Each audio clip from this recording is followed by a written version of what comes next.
Welcome, and thank you for joining us today for the November 2018 Precision Medicine and Population Health webinar. Before beginning our presentation, I'd like to provide a few tips for using WebEx so that you get the most out of today's webinar. All attendees have been muted and will remain muted for the duration of the webinar. Please feel free to submit your questions throughout the presentation in the Q&A panel and select all panelists from the drop-down. We will ask the questions on your behalf during the Q&A portion of the webinar. If you need to view live closed captioning, please refer to the Media Viewer panel. I also wanted to note that today's webinar is being recorded and will be posted online at a later date. And with that, I'd like to pass it over to Debbie Nguyen, who will introduce our speaker. Thank you very much. We're delighted to have today Professor George Davey Smith from the University of Bristol in the UK. He's a clinical epidemiologist whose research has pioneered understanding of the causes and alleviation of health inequalities, life course epidemiology, systematic reviewing of evidence of effectiveness of healthcare and healthcare policy interventions, and population health contributions to the new genetics. He's published over 1,000 peer-reviewed journal articles and 15 books and edited collections. He is co-editor of the International Journal of Epi, and during his tenure, the impact factor has increased from less than 2 to over 9, which is terrific. He's been established or has been central to the running of a large number of epidemiologic cohort studies involving detailed clinical and biomarker assessment. Currently, he's director of the Avon Longitudinal Study of Parents and Children, and he is the director of the Medical Research Council's Center for Causal Analyses and Translational Epidemiology, as well as the Integrative Epidemiology Unit. He is director of the Wellcome Trust 4-year PhD program and life course in genetic epidemiology at the School of Social and Community Medicine, University of Bristol. So we are really pleased to have him today. He will be talking about what is Mendelian randomization and how it can be used as a tool for medicine and public health opportunities and challenges. He'll be using examples from cancer, cardiovascular diseases, and other fields to illustrate this approach. So thank you very much, Dr. Smith, for being here, and please go ahead. That's great. Thanks very much indeed for the invitation to present this webinar, and thanks for the kind introduction. I'm sort of clearly nearing retirement phase because many of those things you read out I've ceased to do. So I've stopped a year or two ago being the co-editing the International Journal of Epidemiology, and Nick Timpson is now the director of the Avon Longitudinal Study of Parents and Children. And we changed the name of our centre. It was CAITE, but CAITE was the abbreviation. But when we actually Googled that meant you were knackered and worn out in Gaelic. So we're now the MRC Integrative Epidemiology Unit.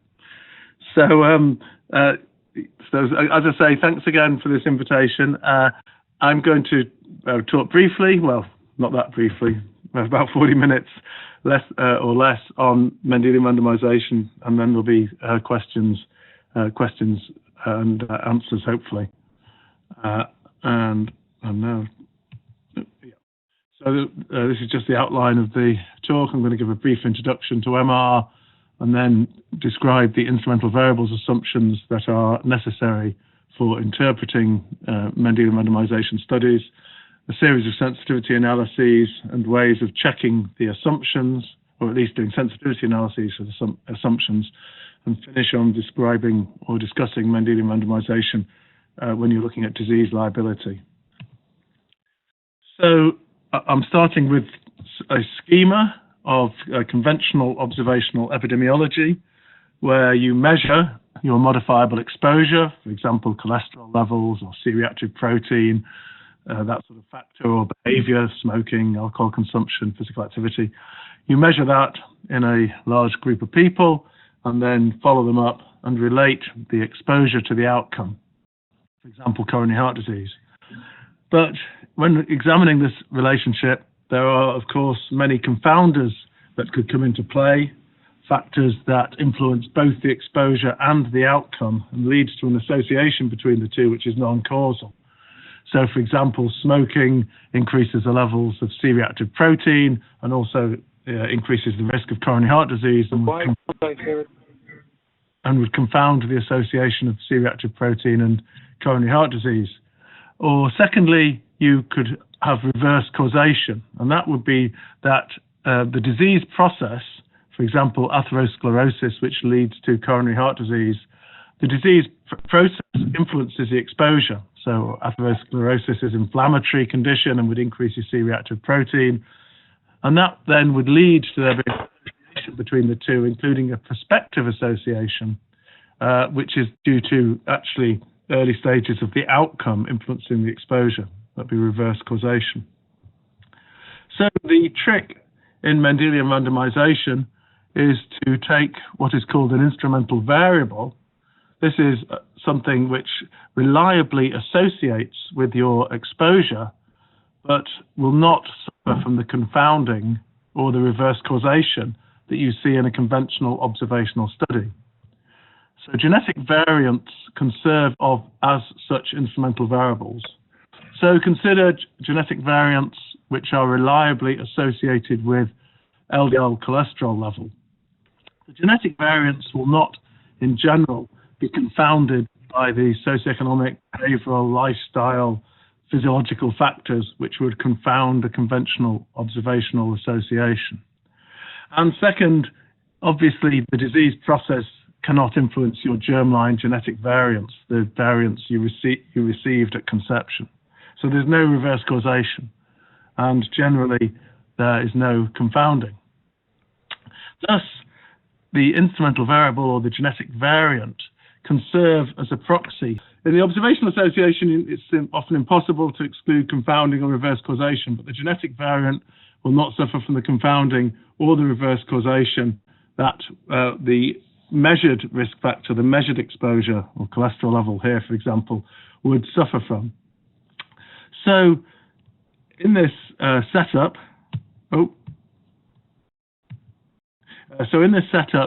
if you examine the association of the instrumental variable, the genetic variant, with your outcome, coronary heart disease, with the association of the instrumental variable with cholesterol level, and indeed you divide the association with the outcome by the association with the cholesterol levels, this allows you to estimate the causal effect of the exposure, in this case LDL cholesterol, with coronary heart disease. Now, the Mendelian randomization aspect of this setup, this is a straightforward sort of instrumental variable analysis, but the Mendelian randomization aspect, and if you don't make this interpretation, then in my view, you're not performing a Mendelian randomization study, although people use the terminology when they are not aiming to make to infer cause for modifiable exposure. The Mendelian randomization aspect is that you are considering that the modifiable exposure, the effects of the modifiable exposure on the outcome, will be the same whether the modifiable exposure is influenced by environmentally changeable factors such as diet, use of cholesterol-lowering medication, etc., as when it is influenced by genotype. So that is the absolutely key assumption, is that the effect of the exposure on the outcome will be the same whether the exposure is influenced by modifiable factors that you can do something about, in the same way as if it is influenced by genetic variation. So this can be considered to reflect the Phenocopy-Genocopy dialectic. So in the late 1930s, Goldschmidt introduced the concept of phenocopy, which is where something in the environment, for example, your very high temperatures, could lead to a modification which could also occur through genetic difference. So that's the notion of phenocopy, i.e. the environment is copying something that can be produced by genotype. And Schmalhausen, around the same time, introduced the notion of genocopy, which is simply the mirror image of phenocopy. Genocopy is that a genetic variant can mimic the effects of the environment. So you can see the two are basically saying the same thing. It's just whether you're looking at it from the phenotypic end or the genotypic end. So we can consider a sort of classic example of this, which is Hartnup syndrome, which is induced by genotype, but the disease looks like pellagra, and pellagra is induced by niacin deficiency. Now, the mutation in Hartnup syndrome is in a gene which is related to niacin. And so if in the 1950s, when Hartnup syndrome was identified and was seen to look like pellagra, if it hadn't been realized that niacin deficiency was the cause of pellagra, that genotypic association would have given us that information. So Hartnup syndrome as a genetic syndrome can be considered a genocopy of pellagra, or pellagra can be considered a phenocopy of Hartnup syndrome. So that's the important interpretive factor, and I'll go back to this slide. It's the only one thing you remember, then this will be it, is that you must be making this assumption that the modifiable exposure, however it is influenced, is having the same effect on the outcome.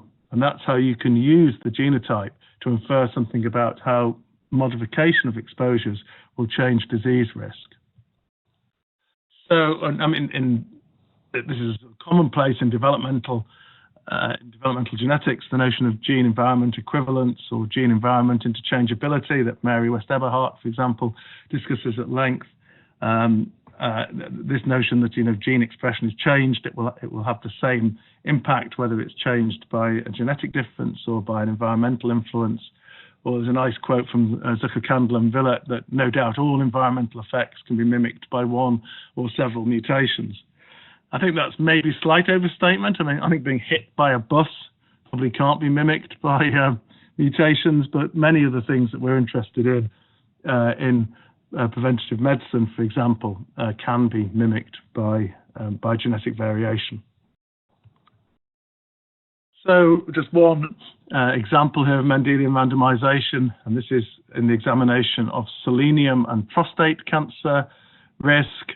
And then here we see, isn't it, the Mendelian randomization occurs through the dice being thrown, and that the genetic variants are inherited independently of each other, Mendel's law of independent assortment, and of environmental factors, which relate to the law of segregation, at least environmental factors acting, before birth, before conception, and then before birth.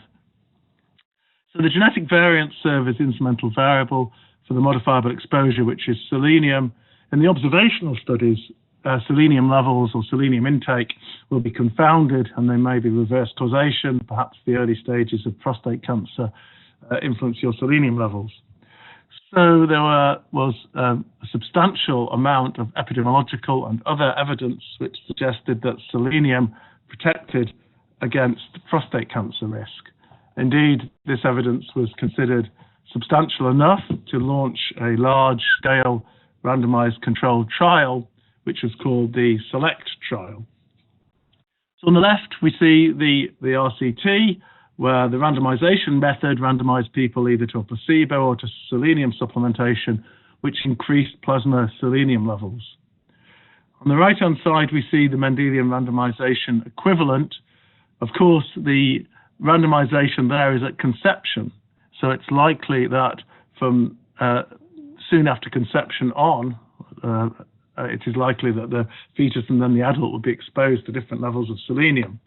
So this is an important thing to bear in mind when I discuss the interpretation of the instrumental variables estimates.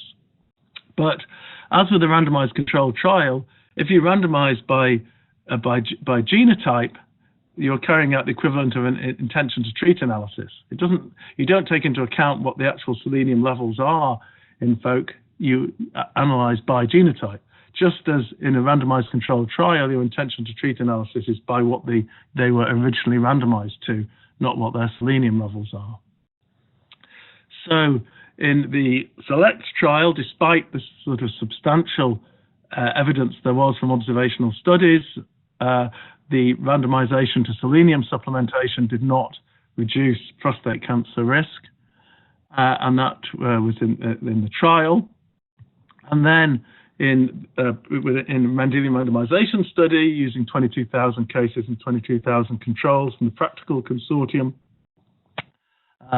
scaling up the effect from several genetic variants that relate to selenium levels and scaling it up to the difference in selenium levels that were induced by randomization to the supplement, one gets a very closely similar estimate and closely similar precision to the randomized control trial. I think the SELECT trial was said to cost around $100 million to carry out, and the question that it'd be nice to know the answer to the question, would the SELECT trial be launched today with these Mendelian randomization data suggesting that sustained differences in selenium levels were not leading to a reduction in prostate cancer risk? And indeed, the sort of basic principle of Mendelian randomization was considered to be simple enough to be understood by pregnant women attending antenatal clinics in the late 60s and early 1970s. Here's the front of a leaflet advising about the inheritance of haemophilia. And the pregnant woman there, who looks scarily like Margaret Thatcher, she has her two possible daughters and two possible sons, and beautifully you actually see the dice being rolled, just as we saw in the previous slide. This is Mendelian randomization in action. The carrier mother with one haemophilia carrying X chromosome will not be suffering from the condition, but of her daughters, 1 in 2 of her daughters would be carriers. They would also carry the chromosome, and 1 of 2 of her sons would suffer from the condition haemophilia. So there's Mendelian randomization in action. Now, if you followed up these 2 daughters and thousands more of these daughters, you would be able to compare those with a phenotype that is influenced by the haemophilia chromosome, haemophilia carrying chromosome, versus the control with the non-haemophilia carrying chromosome. Now, the women who carry haemophilia are relatively anticoagulated. I mean, they don't suffer from the clinical condition, but on average, they are relatively anticoagulated. And if you did follow up these girls, then what you would see is the ones who are carriers have a quite substantially lower risk of coronary heart disease. And now we actually, we know from trials of drugs which lead to relative anticoagulation that this reduces the risk of coronary heart disease. If we didn't have that evidence, and this would provide evidence to support that notion, because of course the girls don't differ in any systematic way by anything other than the carriage of that particular chromosome.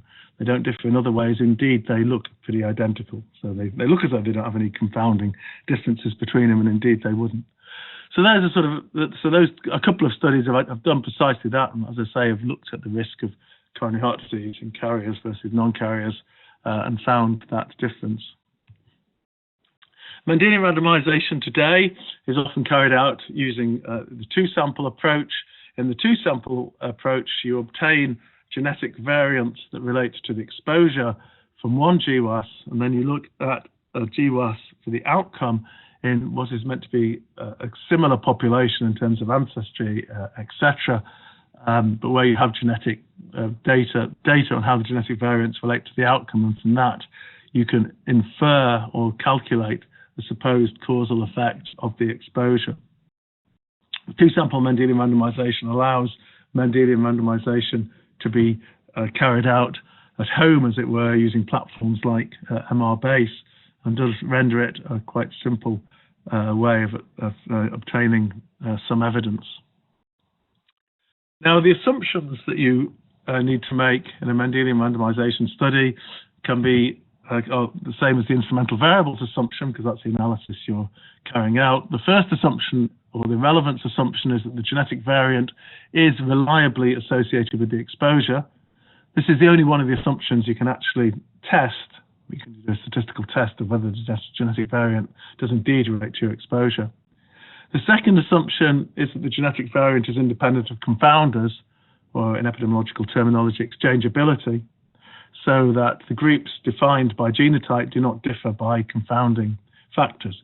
And population stratification would be a major potential cause of confounding here, which can be dealt with in the ways that population stratification is dealt with in genome-wide association studies, etc. The third assumption is that the genetic variant only influences the outcome through the exposure. So the genetic variant does not have an effect on the outcome other than one that is mediated through the exposure. Now that's called the exclusion restriction. Now the IV assumptions 2 and IV assumptions 3 cannot be tested. You quite often, you occasionally see people who say that they've developed a test for these, a statistical test for IV2 or IV3, and that's not that. Then either they deserve a Nobel Prize or they're wrong. And so far, the latter has sadly been the case. You can examine how the genetic variants relate to measured confounders, and one would suggest that that should be done, and as many measured confounders as you have. But of course, you can never demonstrate, by definition, you can't demonstrate associations with unknown confounders. For IV assumption 3, when you see this in the econometrics field where instrumental variables came from, you often see it referred to as here, that the genetic variant is independent of the outcome Y, conditional on the exposure X, and confounders U. Now that's something of a heart sink moment, because the whole point of Mendelian randomization is that you don't have measures of the unmeasured confounders by definition. So how can you examine this if you need to have measures of them? Now, in fact, this statement only becomes true if you actually try to condition on the exposure X, i.e. if you adjust the genotype to outcome association for your exposure, you adjust your genotype to coronary heart disease association for your exposure, then you might think that should abolish the association of the genotype and coronary heart disease. Now, there's two reasons why that shouldn't happen. The first reason is that you will not measure lifetime long-term cholesterol measures in any feasible observational study. So if the etiological factor is long-term cholesterol level, then you will not be taking it into account by adjusting for the measures you have in an observational study. There will be residual effects of the genotype on the outcome. And the second and even sadder thing is that if you do adjust for the exposure for the X variable in this PowerPoint, then that is equivalent to adjusting for a collider. Adjusting for a collider is when you adjust for something which is influenced by more than one factor, like by your exposure of interest, and the unmeasured confounders in this schematic. When you adjust for that factor, you then induce an association. You induce an association between the genotype and confounding. When there is no such confounding in the source population, once you do the adjustment, you induce such confounding. So not only does it not work, it actually makes the situation worse, adjusting for the mediating factor. And indeed, these supposed tests for exclusion restriction often boil down to performing such an adjustment. So if there's one thing to remember from this webinar, it's do not condition on the intermediate phenotype. This is probably one of the major issues with Mendelian randomization studies that are published is that this is attempted. There you go. And actually, I care a lot about Mendelian randomization, so I'll say please do not condition on the intermediate phenotype. Those of you who are used to mediation analyses, for example, you would instantly recognize that the schematic I drew is simply a schematic for complete mediation. It's precisely the same thing. You are saying that the effects of the genotype on the outcome are completely mediated by X. So the analyses are the same as if you were trying to just do a conventional mediation analysis, and this is why adjusting for a mediator doesn't work as a way of doing mediation analysis. You induce collider bias, and you leave residual effects. So those are the main three IV assumptions. You sometimes see people discuss the fourth IV assumption, and this is an assumption which is required if you're going to generate IV effect estimates. So I said earlier that you could divide the genotype coronary heart disease association by the genotype cholesterol association, and that will give you some estimate of the causal effect of cholesterol on coronary heart disease. But the issue is, who does that causal effect apply to? So we tend to think that it would apply it'd be an average population effect. Now, that would be the case if you accept IV assumption 4, which is that there's homogeneity of exposure effect on the outcome. So cholesterol to outcome effect is the same in everyone. Now, at the limits, of course, that's implausible that that's the case. There was likely to be some heterogeneity. The issue is how unreasonable is that assumption? And that would allow you to estimate an average exposure effect on everyone. For a different assumption would be the monotonicity assumption, and that is that the genetic variant leads to a higher level of cholesterol in everyone or no change in cholesterol level. If in a counterfactual situation could actually change the variant, you could CRISPR people or whatever. There's no people who the cholesterol level would go down if they were changed from the high to the low cholesterol variant. If you assume monotonicity, the effects are all range in a positive direction from the null, then you can compute what's in the sort of randomized controlled trials and other instrumental variables world is called a complier average exposure effect, i.e. the effect in people where the genetic variant has indeed influenced the exposure. Or a third assumption can be made is that there's no interaction between your genotype and the confounders with respect to influencing your exposure. So these allow you to make some forms of IV estimates that can be applied to some part of the population. So the worrying thing is that these can't be tested. These IV4 assumptions cannot be tested. And this has led some, I think, rather over-enthusiastic critics of Mendelian randomization to state that the effect estimation in Mendelian randomization is extremely highly problematic, probably invalid, etc. But you can, even though you can't test it, you can interrogate the degree to which it appears to be a problem. And you can do this by looking at the variance of your outcome in relation to the different levels of your genetic variant, your different levels of your instrument.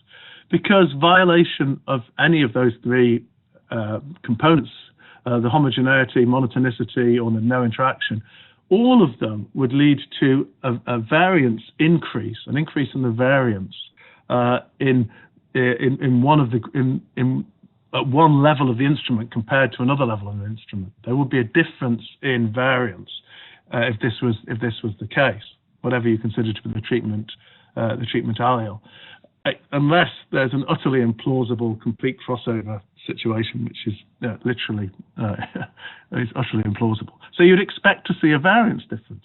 So that's good news because we can, of course, interrogate genotype associations with outcome or with the exposure. We can look at the variance when those things are continuous, and then you can then get some notion of the degree to which this assumption is violated.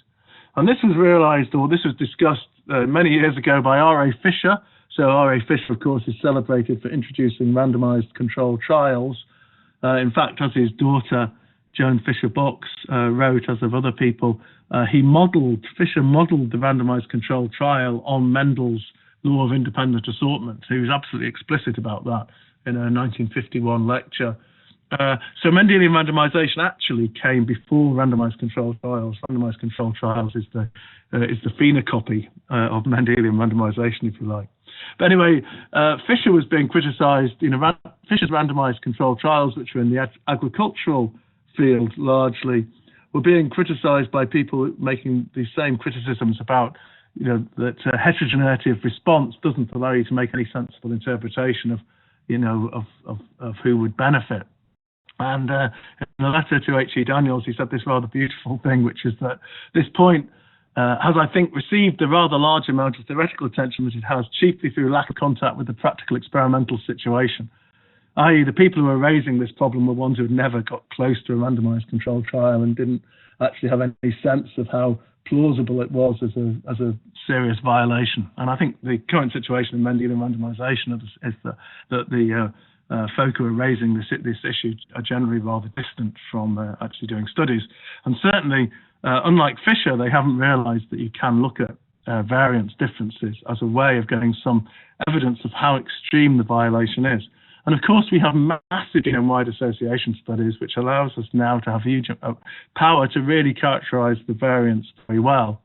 This is a nice paper by Alex Young and others, which shows that for FTO there is there's evidence of not a massive, but there is an evidence of some difference in variants across genotype. For many other potential exposures or outcomes, this isn't seen. So it is possible to interrogate that assumption. So anyway, so once you get as far as believing you can make IV estimates, then how do you interpret them? Well, firstly, you need to think of all the assumptions, assumptions 1 to 4. Then you need to think that the Mendelian randomization estimate will be an estimate of the lifetime exposure effect. People who get genotypes related to higher cholesterol will have higher cholesterol from birth, probably, and atherosclerosis develops across the lifetime. So you'd be looking at like 60 years of having higher cholesterol. In a randomized trial, you just lower cholesterol levels 5 years or 6 years or so. So if you have a biological model that it's a cumulative effect of cholesterol, which makes sense because, at age 18, when Korean and Vietnam War soldiers were autopsied, they already had atherosclerosis, and then you could show that this, in autopsy cases, young autopsy cases, it related to cholesterol level. So what you'd expect is a greater effect from Mendelian randomization studies, and what you actually see is about 2.5-fold effect in an MR study for a given change in cholesterol that you'd see in a trial for 5 years. So that's really helpful because it helps us know that lowering cholesterol right the way from relatively early life will produce greater benefit than lowering it from later. The second thing is that the exposure, it might not be a cumulative effect, it might just relate to a particular critical period. For reasons I won't go into at length here, there's reason to believe that the robust Mendelian randomization finding that higher vitamin D levels protect against multiple sclerosis, that effect may only apply to the period that people receive EBV infection, which is essentially a prerequisite for developing multiple sclerosis. And it's the response to EBV infection, which is modulated by vitamin D. So giving people vitamin D after they've received infection, often in childhood, in adolescence, say, giving it later than that isn't going to be beneficial. So the effect may only relate to a critical period, whereas your randomization being from conception goes right the way across post-conception life. Your interpretation relates to the phenotype that your genotype relates to. So if your genotype relates to an enzyme, say FADS, fatty acid desaturase variants relate to that enzyme, then your interpretation has to be to all the factors that are then influenced by that enzyme being modified. You see many Mendelian randomization studies that will use sort of FADS genotypes as an instrument for linolenic acid because that's what you're interested in. It's related to many other things. You can't just pick the factor you're interested in and say, oh, it's an instrument for that, when it relates to differences in many other things. So the interpretation is to the phenotype, which is the genotype is the most proximal phenotype to the factor the genotype influences. So the enzyme, for example, in those cases. May only be interpreted in terms of liability to the exposure, not the exposure itself, and I'll finish on that point, so I'll come back to that. And then finally, in most current studies, in particular two-sample Mendelian randomization studies, generally relates to disease occurrence, not outcome, because the genome-wide association studies that one is using are of disease occurrence, heart attack cases versus controls, breast cancer cases versus controls, prostate cancer cases versus controls, etc. So the Mendelian randomization studies are telling you about how to prevent the disease, but not how to treat the disease. So take lung cancer, for example. The GWAS studies of lung cancer, the top variant in the first 3 studies was in a nicotine receptor variant, which related to heaviness of smoking. So there you go, Mendelian randomization at the cost of tens of millions of dollars as those studies then cost, shows that smoking is indeed a cause of lung cancer. But of course, once you've developed lung cancer, stopping smoking is hardly an effective therapy. So, and that might relate to other conditions. We simply don't know how many conditions are such that factors influencing onset influence progression and secondary events. For coronary heart disease, for example, it seems that most of the factors that influence onset, high cholesterol, smoking, high blood pressure, etc. If you modify those after people have had a first heart attack, it lowers risk of second events. So in some cases, the MR studies are telling you about outcome, but in many cases we simply don't know if that's the case. And there's certainly cases where very clearly Mendelian randomization studies of occurrence do not speak to disease progression, disease development. And so if you want to explore treatment of disease through Mendelian randomization, you need to have Mendelian randomization studies of disease progression, starting with people with cases and then following them on, which have additional complexities, which I'm not going to talk about here, but have been quite extensively written about. So we need more Mendelian randomization studies of disease progression if we want to talk to treatment. So with all those problems, why generate IV estimates? Well, the reasons are, there's many reasons, but a few of them are that most of the sensitivity analyses or extensions of MR analyses depend upon the ratio of the genetic variant to outcome to the genetic variant to exposure, because that is what you would expect will be stable across different genetic variants that relate to the exposure and the outcome. If the studies are not biased, if the genetic variants are all producing an unbiased effect, they would produce the same IV estimate. So you need them for the sensitivity analyses. Second, comparing the IV estimates and what is observed in trials can help inform about relative immediacy of treatment effects. With cholesterol, suggests they're not very immediate. With blood pressure and cardiovascular events, suggests they might not be quite as long-term, or the long-term effects might not be so many times greater than the shorter-term treatment effects you see. So it can be very useful for helping us understand that. And in some cases, of course, for example, using genetic variants in pregnant women that relate to the smoking behavior in relation to birth outcomes such as birth weight, you have a reasonable guess at which period the exposure is acting. So what are the limitations of Mendelian randomization? Well, first is we introduce confounding through horizontal pleiotropy, which is where a genetic variant influences the disease outcome to a pathway which is not through your exposure. If it's through your exposure, the genetic variant influences BMI, which is your exposure, and then that influences blood pressure. That is called vertical pleiotropy, and indeed is the essence of Mendelian randomization, not a violation. But you need to have horizontal pleiotropy through the separate biological pathway. You can interrogate this by using multiple genetic variants, because as you have more and more genetic variants that relate to an exposure and outcome, and they predict the same causal effect, it becomes decreasingly likely that they could all be having horizontally pleiotropic effects which perfectly balanced their predicted causal effect to generate the same effect estimates. You could now do this. This just shows that the degree to which variants related to LDL cholesterol relate to coronary heart disease is proportional to their effect on LDL cholesterol. You can now redo this as many more variants, so it becomes rather implausible that they are all being violated by horizontal pleiotropy. Our friend in this situation is often just the simple heterogeneity statistic, to see this heterogeneity between the effects of the different genetic variants, and you can interrogate that heterogeneity in various ways. Secondly, you can do a series of sensitivity analyses. Here's one, which is what's known as MR-EGA, which allow you to relax assumptions and obtain estimates with less stringent assumptions. So in the MR-EGA case, from the previous slide, the slide I go back to here, you see that you can get an effect estimate simply by doing a regression through the genetic variant effect to the exposure on the x-axis and the outcome on the y-axis.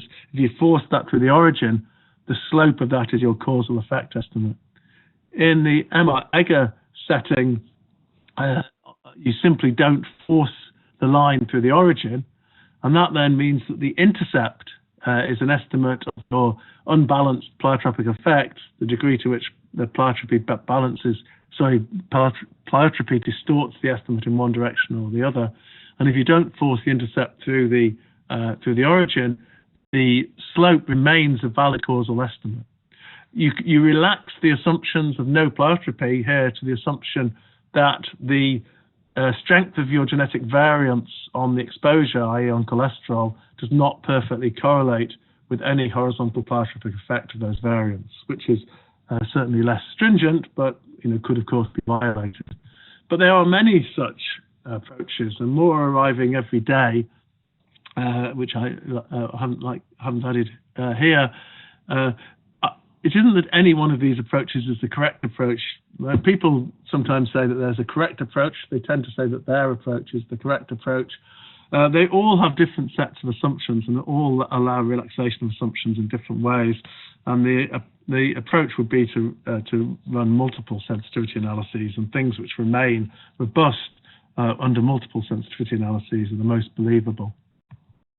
You can also interact your genetic variant with another factor and relate how the genetic variant effect on the exposure is different in different groups to how the genetic variant effect on the outcome is different in different groups. And that gives you another sensitivity analysis of an MR study. It's easiest to show this by an example, which here is alcohol intake and the risk of cardiovascular disease, for example. So, as you know, whenever studies are reported as saying alcohol is good for you, reduces cardiovascular risk, they get much attention. Here's a recent study in Britain that said that drinking alcohol reduced cardiovascular risk. In the newspapers, this got very widely covered. Moderate drinking can lower risk of heart attacks. This study, that's The Guardian, our sort of high-end paper in Britain, going slightly down market, drinking a pint of beer a day linked to reduced risk of heart attack.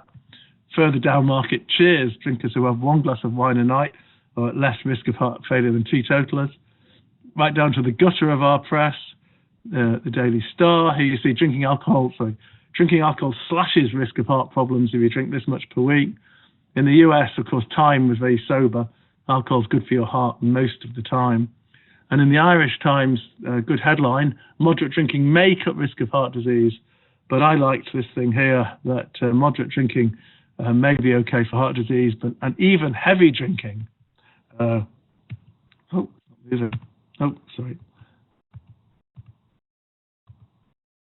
Even heavy drinking may be good for you. That's in the Irish Times. Sorry. Anyway, a Mendelian randomization study. I've only got a couple of minutes left, so I'll go through this quite quickly. In cartoon form, when you drink alcohol, it's metabolized by alcohol dehydrogenase to acetaldehyde, and that's then cleared by acetaldehyde dehydrogenase to acetic acid. And acetaldehyde gives you unpleasant effects of alcohol, flushing, headache, palpitations, etc. And in East Asian populations, China, Japan, Korea, Vietnam, etc., many people carry knockout of this genotype, and the homozygotes with the knockout, drinking alcohol becomes extremely unpleasant due to flushing and palpitations, etc. The heterozygotes drink an intermediate amount, and the heterozygous wild type drink most. That's amongst the men. But you'll see when these studies were carried out, this is an old meta-analysis, but now huge studies show the same thing. In these populations, women weren't drinking whatever their genotype. So this gives us a rather nice no relevance point or negative control, which is in the women, the genotype is not related to alcohol, but the horizontally pleiotropic effects of the genotype would be expected to remain. So if there is pleiotropy, you would see, and it's not alcohol which is having the effect, you would see the same effects of genotype in men and women. But if alcohol is generating the association, and therefore alcohol is identified as a causal modifiable factor, you'd see effects in men but not women. And this is what you see. And as I say, now huge studies are showing precisely the same thing, including with stroke and stroke risk and other disease outcomes, which is that the men who are homozygous knockout and drink no alcohol have considerably lower blood pressure than the men who are heterozygous or homozygous wild type and drink more alcohol. But in women who would demonstrate the same pleiotropic effects, nothing is seen. So this provides evidence against pleiotropy. And indeed, you can use, if you have multiple groups where there's a different level of exposure association with the genotype, from a small effect to a large effect, you can estimate the causal effect by a regression which is not through the origin. The intercept is again an estimate of unbalanced of pleiotropy, but the slope remains an estimate of the causal effect. And using this demonstrates adverse effects of alcohol on blood pressure. Alcohol raises HDL cholesterol but lowers LDL cholesterol, which has been shown in other designs, including trials in many cases. So this is a way of using genotype by exogenous factor. It's preferably exogenous factors such as sex in this example, which can't be influenced by genotype. A genotype effect modifier interaction can be used for effect estimation as another sensitivity analysis. So I'm going to finish on very quickly discussing what one often sees, which are Mendelian randomization studies of the disease, where the disease is the exposure, and then you try to say what's the effect of the disease. And here's a recent paper. This is just the most recent one, so I show it that I saw, saying that claiming to demonstrate a causal inference of schizophrenia. So this is the exposure on cannabis use. So the interpretation here is that the disease is causing cannabis use. But actually, when you're doing Mendelian randomization, especially if you're doing it in a two-sample setting, but in a one-sample setting, unless you've actually measured when the disease occurs and only looked at events after it's occurred, which isn't the usual situation, you aren't actually looking at the effects of the disease. You are looking at the effects of the genetic liability to the disease. So the interpretation here is actually that you're saying that there's a genetic effect on disease liability, but you're also thinking that modifiable exposures influence disease liability. You know, there's environmental effects, and that liability will influence disease A. But if you then do a Mendelian randomization study in this situation, the liability might have phenotypic expression even when the disease hasn't occurred. This is certainly the case for schizophrenia, where at ages before schizophrenia can occur, you see effects of the genetic liability on many traits, including, incidentally, participation in studies. And in populations where no one actually has schizophrenia, you see phenotypic effects of the liability. So your interpretation here actually is to the disease liability. You're again hoping that in your study, you're saying something about modifiable effects on liability as well as genetic effects on liability, and that they may have an effect on the outcome that you could interfere with. But you can't make your interpretation to be to the disease, as in this previous case. So that's interpretation in terms of liability. I would say that Mendelian randomization studies should always be considered in the context of triangulation of evidence, where you aim to utilize different study designs, all of which may have biases and have different biases, but you would aim to utilize different methods and bring the evidence together. Mendelian randomization would be a good method that should be put into this stew, but that your overall interpretation is through an evaluation or triangulation of evidence coming from different study designs, hopefully study designs which all, of course, may be biased, but where the biases will be orthogonal. A bias in one study would not generate, the mechanisms generating a bias in one study would not apply, or study design would not apply to your other study designs.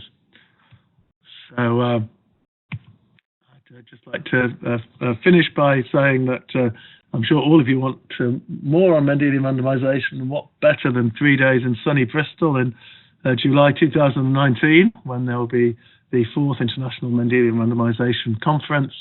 The website is www.mendelianrandomization.org.uk for those of you who are interested. And I'll just leave up a PowerPoint of some suggested or some further reading if you're interested in looking at more details into some of the points I've covered. And that's that. Thanks very much. Okay. Thank you, George, very much. This is Moeen Khoury. I'm the director of the CDC Office of Public Health Genomics. I'm looking at the clock here. We have about 10 minutes for discussion, and so those of you in the room and on the web, please send your questions. I see that we have one question already. Just to start off the discussion, and again, I'm just been watching the field of Mendelian randomization grow so much over the last decade in large part due to your efforts, George. And I mean, it's amazing to see that now we have conferences dedicated to Mendelian randomization where you bring 200-300 people at a time trying to do studies. I do remember distinctly more than 10 years ago in the early days of Mendelian randomization where we invited George to CDC to give a talk. He flew in one day, gave a talk, and then flew back out to the UK the next day. And that was like a whirlwind of activities. This sort of a global question, and I like the idea of triangulation that you put at the end. I want to push you a little bit and see if others have any specific questions. So you've used the example of selenium and prostate cancer as potentially, if we had Mendelian randomization study, we may or may not have done an expensive randomized clinical trial, even though that the observational studies around selenium and prostate cancer protective effects were quite suggestive. So how do we actually use MR studies to either avoid or accelerate RCTs or even do away with them? So, if, for example, in this case, we wouldn't have done an RCT, or maybe in another case, we would have accelerated or said, oh, we need an RCT here because MR is pointing in that direction. Or could there be situations where an RCT is not even needed and you can jump to causality? I mean, given all the limitations of the instrument variable approach, what would be kind of your take on the ultimate utility of Mendelian randomization to either avoid or accelerate the process of randomization in causal inference? Yeah, thanks, Moon. So I think that Mendelian randomization should help prioritize trials. So I think it provides some evidence when you can't do a trial on every cardiovascular risk factor. I think even 20-something years ago, someone had counted, 256 cardiovascular risk factors that have been proposed. You can't do 256 RCTs. And now, of course, it'll be vastly more. But if you're actually trying to prioritize what you would do a randomized trial on, I would say, for example, the negative MR studies on HDL cholesterol, I think would reduce enthusiasm for carrying out randomized control trials of HDL cholesterol beyond the first one or two, perhaps. So I think it's the prioritization. Certainly, I would not see Mendelian randomization ever replacing randomized control trials. I think I finished the first article, the first extended exposition of Mendelian randomization 15 years ago. We finished it by, Shari Ibrahim and I finished it by saying that we saw Mendelian randomization as a way of helping put up the best candidates for randomized controlled trials, which in the end, but they were necessary to actually evaluate therapies before. They were definitely necessary to evaluate therapies before they came into the therapeutic armamentum. And again, I'd also say that a negative Mendelian randomization study on its own wouldn't say let's not do a trial in the selenium case. I mean, it would just feed into the evidence, the evaluation of whether that's your best current target. Is that the way you have the best evidence? Is that where you when you can't do the trial on all 256 risk factors? These are the best. These really are the best candidates. And so I definitely see it. I definitely see Mendelian randomization as never doing away with randomized controlled trials or any randomized controlled trial, and always feeding in to the prioritization of which trials to do. Okay. So we have a question from the web about the SELECT study and continuing with selenium and prostate cancer.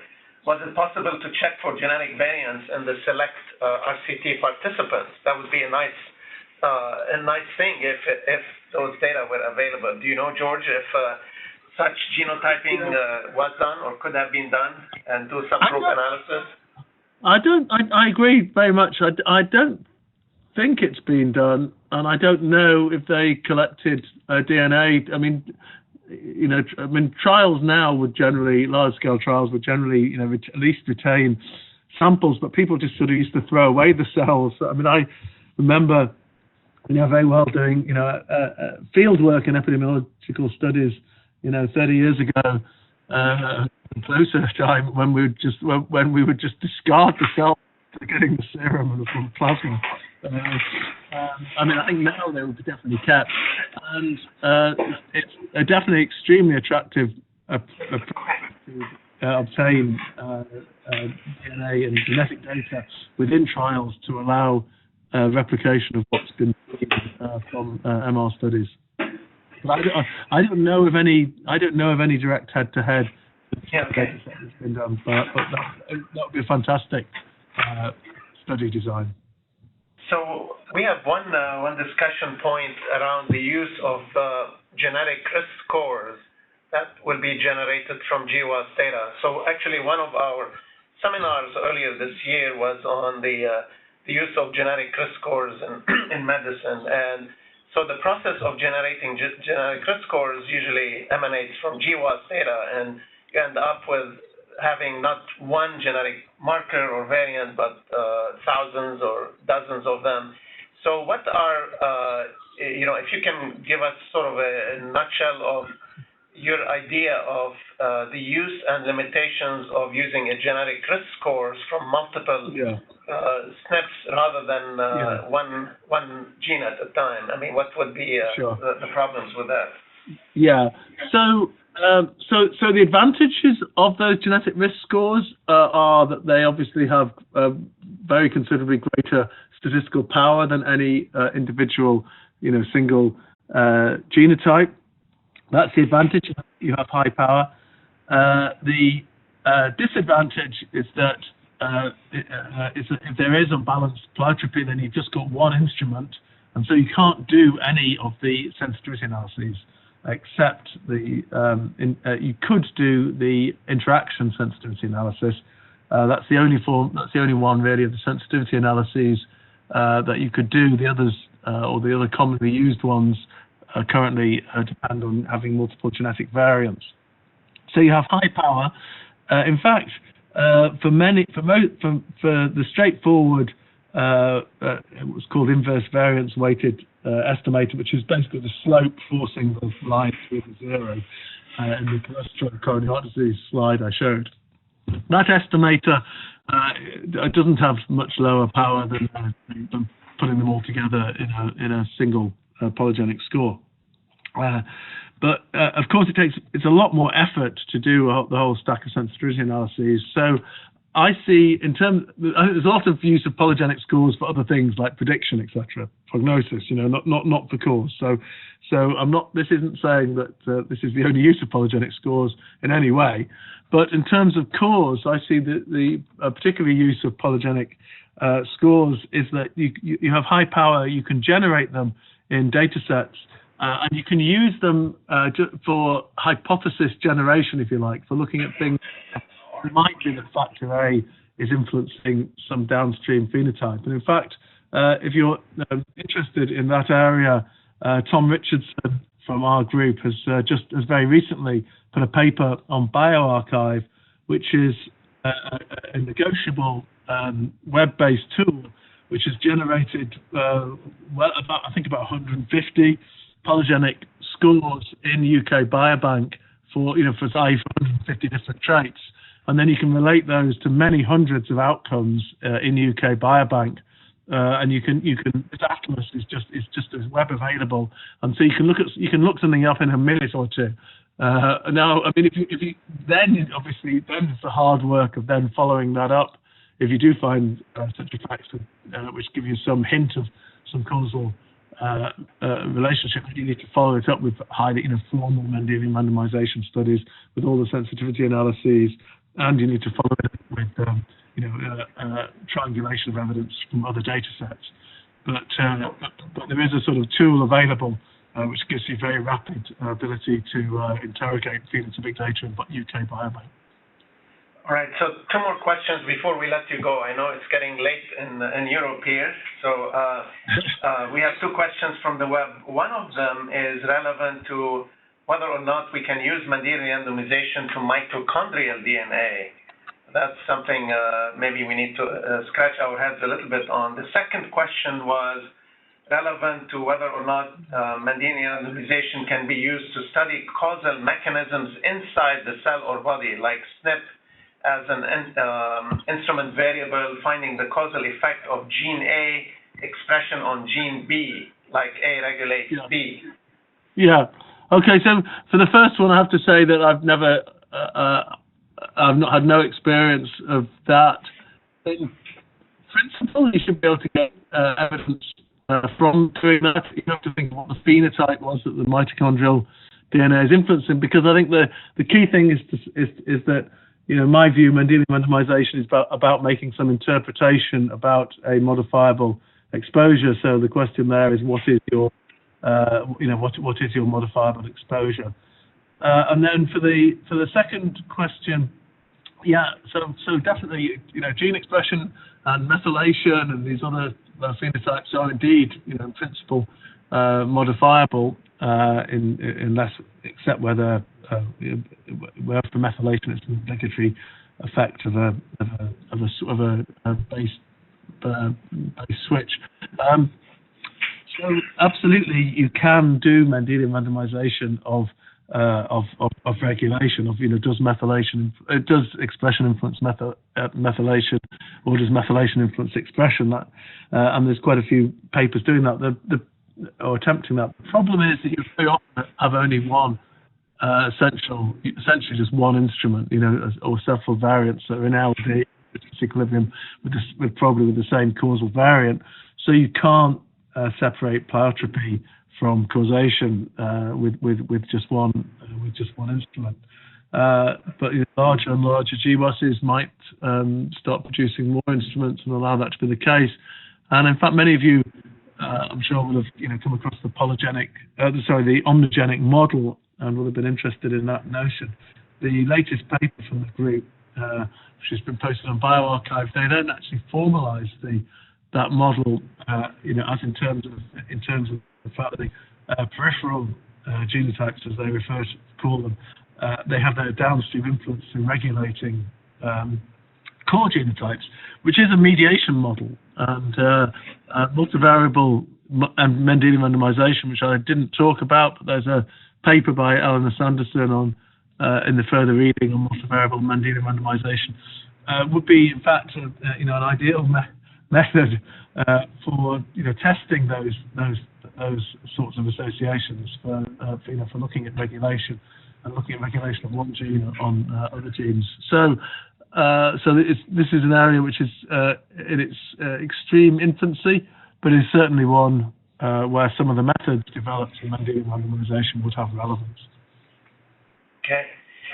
So I think we're about out of time here, so I would like to thank you, George, for a very stimulating conversation, and just to alert the audience that the slides will be online, and the whole hour will be online maybe in the next couple of weeks. And this, with that, we conclude 10 very successful webinars for the whole year 2018, which was done in collaboration between NIH and CDC. 3 of them were done at NIH, and 7 of them were done at CDC. So if you want to check out the slides and the titles and the presentations, you can go to the website. And so happy holidays for all of you. And if you have ideas for topics for 2019, we're all ears and would like to have more discussion. So thank you all, and we'll see you all next year.